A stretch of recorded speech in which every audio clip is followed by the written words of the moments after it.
Acts chapter 2. When the day of Pentecost came, they were all together in one place. Suddenly a sound like the blowing of a violent wind came from heaven and filled the whole house where they were sitting. They saw what seemed to be tongues of fire that separated and came to rest on each of them. All of them were filled with the Holy Spirit and began to speak in other tongues as the Spirit enabled them. Now there were staying in Jerusalem God-fearing Jews from every nation under heaven. When they heard this sound, a crowd came together in bewilderment, because each one heard them speaking in his own language. Utterly amazed, they asked, "Are not all these men who are speaking Galileans? Then how is it that each of us hears them in his own native language?" Parthians, Medes, and Elamites, residents of Mesopotamia, Judea, and Cappadocia, Pontus and Asia, Phrygia and Pamphylia, Egypt, and the parts of Libya near Cyrene. Visitors from Rome, both Jews and converts to Judaism. Cretans and Arabs, we hear them declaring the wonders of God in our own tongues. Amazed and perplexed, they asked one another, "What does this mean?" Some, however, made fun of them and said, "They have had too much wine." Then Peter stood up with the 11, raised his voice, and addressed the crowd. "Fellow Jews, and all of you who live in Jerusalem, let me explain this to you. Listen carefully to what I say.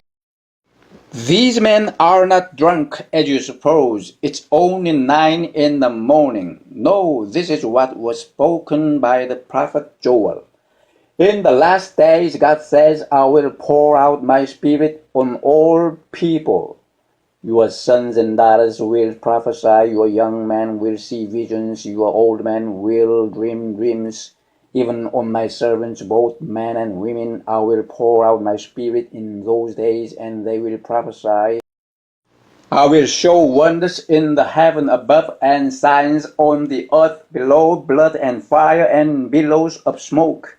The sun will be turned to darkness and the moon to blood before the coming of the great and glorious day of the Lord. And everyone who calls on the name of the Lord will be saved. Men of Israel, listen to this. Jesus of Nazareth was a man accredited by God to you by miracles, wonders, and signs, which God did among you through him, as you yourselves know.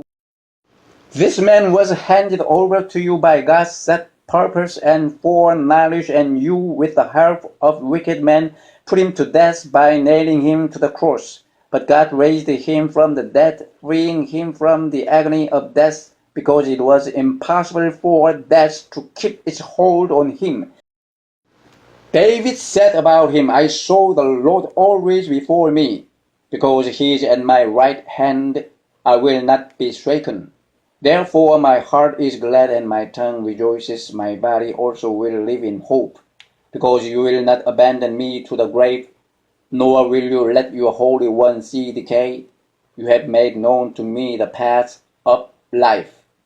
You will fill me with joy in your presence. Brothers, I can tell you confidently that the patriarch David died and was buried, and his tomb is here to this day. But he was a prophet and knew that God had promised him on oath that he would place one of his descendants on his throne. Seeing what was ahead, he spoke of the resurrection of the Christ, that he was not abandoned to the grave, nor did his body see decay. God has raised this Jesus to life, and we are all witnesses of the fact. Exalted to the right hand of God, he has received from the Father the promised Holy Spirit and has poured out what you now see and hear.